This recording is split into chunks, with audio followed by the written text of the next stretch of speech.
Di postingan saya sebelumnya, saya sudah menuliskan 3 poin atau 3 alasan kenapa Wahabi lebih berbahaya daripada Syiah. Saya disclaimer sekali lagi biar nggak gagal paham, ini bukan tentang siapa yang lebih sesat, tapi siapa yang lebih berbahaya bagi masyarakat, siapa yang lebih merusak. Itu poinnya teman-teman ya. Jadi bukan bicara mana yang lebih sesat Wahabi atau lebih sesat Syiah gitu ya. Tapi ini dampak sosial yang dirasakan oleh umat muslim itu sendiri, terkhusus di Indonesia. Poin pertama, kelompok Syiah itu memiliki rujukan tersendiri, baik kitab, referensi, ataupun ulama. Jadi kitab-kitabnya Syiah itu berbeda dengan kitab-kitabnya Ahlus Sunnah. Baik itu kitab tauhid, akidah, kitab fikihnya, kitab usul fikihnya, kitab tafsir, kitab hadis, itu berbeda dengan kitab-kitabnya Ahlus Sunnah wal Jamaah. Begitupun dengan ulama-ulama rujukan mereka. Ulama rujukan Syiah itu berbeda dengan ulama rujukan Ahlus Sunnah wal Jamaah. Sehingga tidak sulit untuk masyarakat awam mendeteksi mana Syiah, mana non-Syiah. Sementara kelompok Wahabi ini, mereka sama dengan kita. Dalam arti kitab-kitab mereka, ulama-ulama yang sering mereka catut itu adalah ulama Ahlus Sunnah wal Jamaah.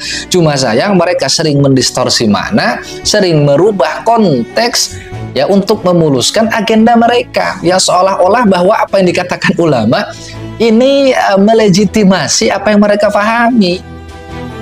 Dan Syiah tidak pernah mengaku sebagai Ahlus Sunnah. Ya, mereka dengan pede mengaku sebagai Syiah.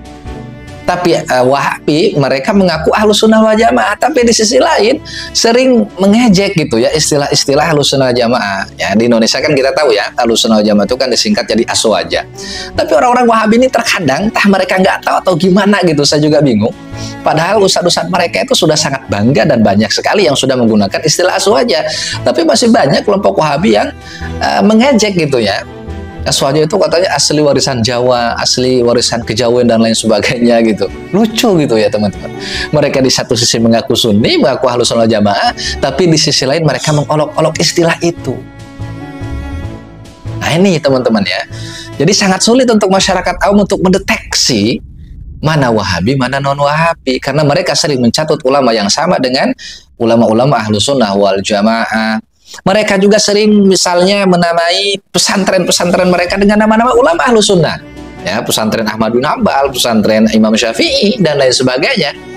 Nama pesantrennya pesantren Imam Syafi'i, tapi nggak kunut. Ini kan merusak namanya.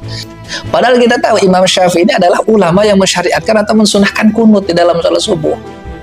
Ya, jadi inilah kenapa Wahabi lebih berbahaya dari Syiah. Itu poin pertama. Kemudian poin kedua, Syiah ini teman-teman tidak menyebarkan ajarannya secara masif. Sementara Wahabi mereka sangat TSM, terstruktur, sistematis, dan masif menyebarkan ajaran mereka. Salah satu buktinya adalah ustadz atau ulama Syiah di Indonesia ini siapa sih yang kita kenal gitu. Sementara ustadz ulama Wahabi, wah itu bejibun teman-teman ya. Banyak sekali yang aktif di media sosial.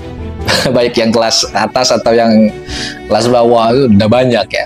Konten kreator, coba konten kreator Syiah sebutkan 5 saja.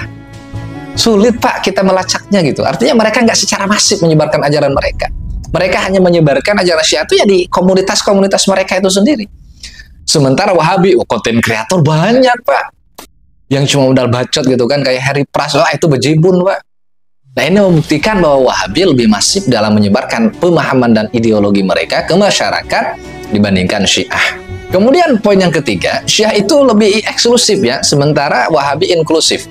Syiah di berbagai kondisi atau di negara-negara selain di Indonesia atau bahkan di Indonesia itu sendiri, mereka ya masih bersosial secara aktif. Artinya kalau ada pengajian yang isinya itu ulama Ahlus Sunnah Jamaah, mereka masih mau ikut gitu. Sementara Wahabi mereka sama sekali tidak mau ikut pengajian kalau ya penceramahnya atau ustadznya itu bukan dari kelompok mereka sendiri.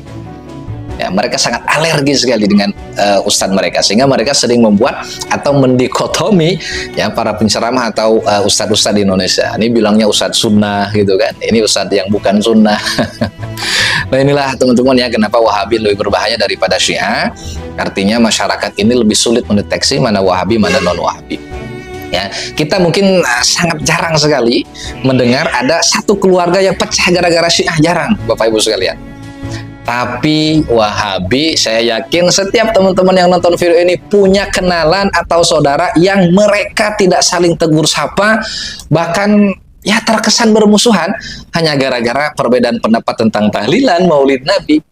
Jadi Wahabi ini betul-betul merusak teman-teman ya tatanan sosial kita, baik dari skala yang besar sampai skala yang paling kecil di dalam keutuhan keluarga itu sendiri. Banyak kok anaknya yang sampai nggak ikut tahlilan emaknya gitu ya. Orang lain tahlilan dia malah kabur. Ini saya yakin bukan rahasia umum ya. Setiap kita pasti punya teman atau keluarga, saudara, sanak famili atau mungkin tetangga yang pecah gitu ya, atau yang tidak tidak akur gara-gara pemahaman Salafi Wahabi ini. Wallahu a'lam.